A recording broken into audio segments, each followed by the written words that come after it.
Hello everyone, Trophy Wine Hunter. Welcome back to my YouTube channel. Today I'm doing a review of the Figli Luigi Oddero 2015 Barolo Vignaronda.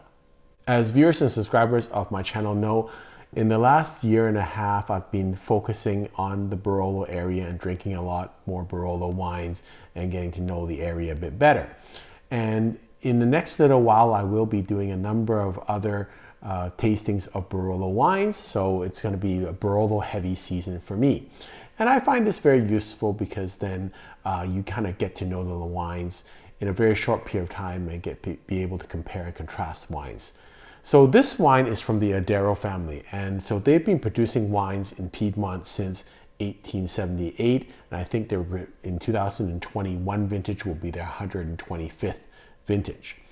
It started with two brothers, Luigi and Giacomo Oddero, and they grew the reputation of the winery until about 2006 when they amicably split the estate. But unfortunately, Luigi passed away in 2009.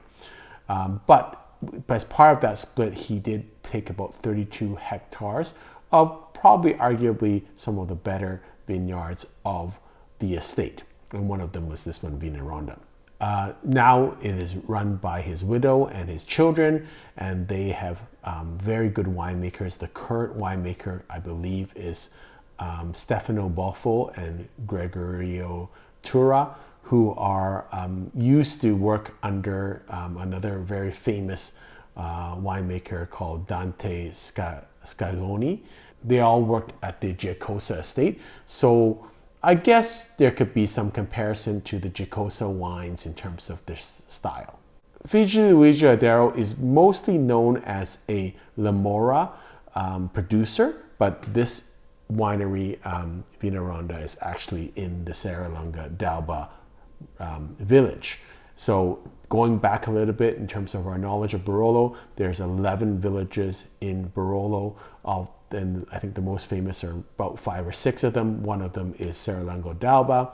Serralunga D'Alba is going to be going to produce wines that are going to be probably a little bit more long-lived, a little bit more tannic in terms of the soil, and so they'll need a little bit more time to blossom, whereas the wines from the Morra, in contrast, are a little bit more earlier drinking. Vignaronda is a very historic estate, and very similar to maybe comparison would be Tokalon in Napa Valley, or the blue clay buttonhole of Petrus. Maybe not to that extent, but it's supposed to be one of the best vineyard sites for the Nebbiolo grape, which is grown in Barolo. And it's named after its round shape, so Vina and then Ronda. And essentially it's an amphitheater of vines that is completely exposed to the sun.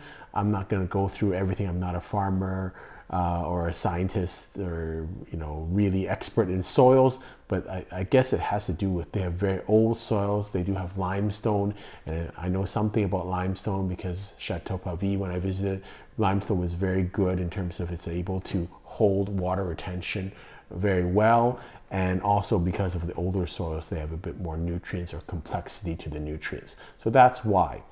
The area is about 0.8 hectares and it's about 350 meters above sea level, and if you recall, I'm always looking at sea level. It's not as important in Barolo. Barolo is, if you recall from my other videos, going to be higher elevation than Barbaresco. That's one of the key differences. But also in terms of the lands, I don't think compared to other regions, altitude is as important. Having said that, I do believe that that is kind of the nice zone. About 350 meters is kind of the prototypical perfect zone for the growth of the prototypical perfect altitude for the growth of Nebbiolo grapes. But there is also an argument that because of global warming, that's creeping up towards more 400 and 400 meters. But so it's a combination, in my view, of the best vineyards of altitude and exposure. And so this supposedly has one of the best exposures and one of the best sites for the growth of Nebbiolo grapes. 2015 was one of these spectacular vintages in Barolo. I'm not going to go through why and things like that. I'm not, an expert in that field, but 2015, 2016, and 2019 are some of the great vintages of Barolo. They're going to be really long-lived wines. I'm actually doing this part of the review after I've done my tasting, and you'll see in my tasting the wine tasted better on the second day than the first day, and this is one of the few wines that I have almost regretted opening early. I don't regret opening it in terms of I now know how good a wine it is, but again, I hope that viewers and subscribers will take from my errors and from my knowledge and just watch my video instead of opening a Vignaronda wine like this. If I ever had the opportunity to have this wine again, I would definitely age it a little bit longer.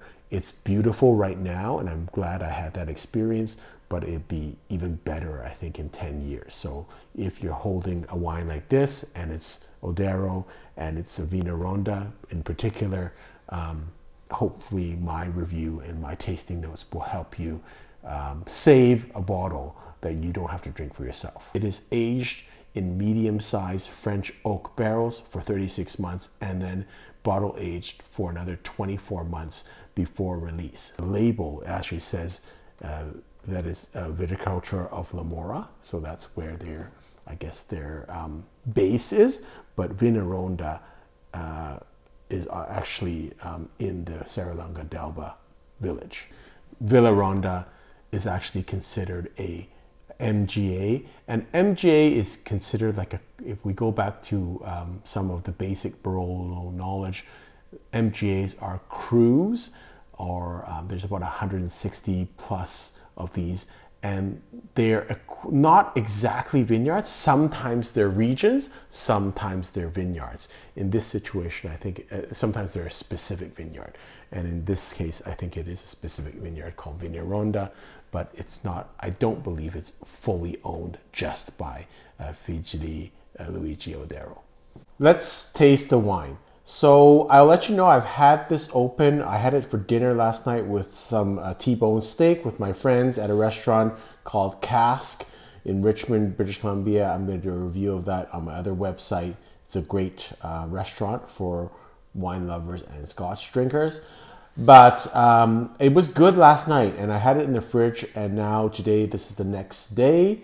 But I think with Barolos you need so much time with them. So honestly, with the young Barolos, they actually I think they taste better the next day. So let's take a taste and a smell of this wine now. So on the nose you get those beautiful Barolo elements, dark fruits, dark plums, kind of some black cherries, herbs, Italian herbs like basil, thyme, that type of stuff, tea leaves. It's actually, I think it smells even better today than it was yesterday. It was good yesterday, don't get me wrong, it was a good wine, but now it's even better.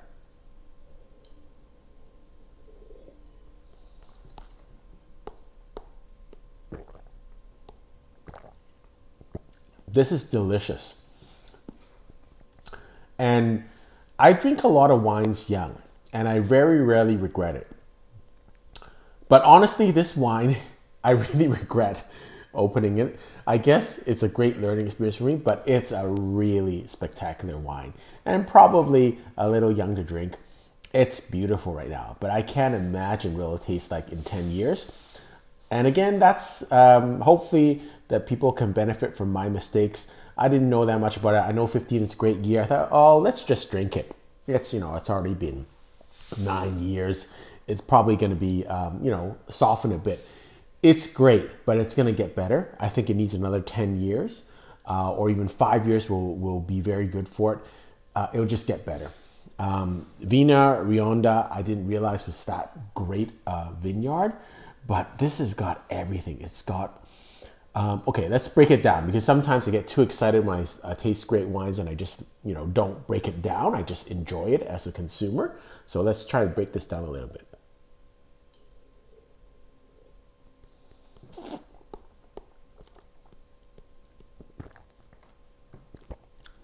On the mouthfeel, it's got lots of intensity of dark fruit, black plums, cherries, black cherries, and then that savory element of Italian herbs, a little bit of leatheriness that's developing now, and then a little bit of almost a minerally component to it at the end. Wow, the length is great. The weight is great. It's very smooth. This is really prototypical Barolo. I mean, man, this is young. Don't get me wrong, but wow, I can see the potential in this wine. And again, I drink a lot of wines young. I very, very rarely regret drinking a wine young, but honestly, I think I drank this a little young. It's great, but it's got such a great potential in the future. If I ever see this winery again in Vignaronda, I'm going to really cherish it. I love it now, but it's almost a little bit of a waste because it's so good. It's going to be so good. If you give it a 5, 8, or 10 years, this wine is just going to go and wow, it's going to be magnificent. Right now, I think it's 93 points, but I'm quite certain if it is allowed to age, it'll be in the 95 to 97 point range for sure. This has got everything that you want in a Barolo, and wow, it's a stunning wine. I'm really happy I drank it. I'm really happy that I discovered that I drank it too young, but I think sometimes your mistakes, you actually appreciate more. You don't make them again. And I know if I get this winery, and especially if I ever get a Vignarionda vineyard site wine, I will definitely remember this experience and make sure that I let it age a little bit longer. These wines do need age. Good, but again, they're not at their potential, and this can really have a very high potential. Hope you've enjoyed this tasting. Until next time, happy drinking.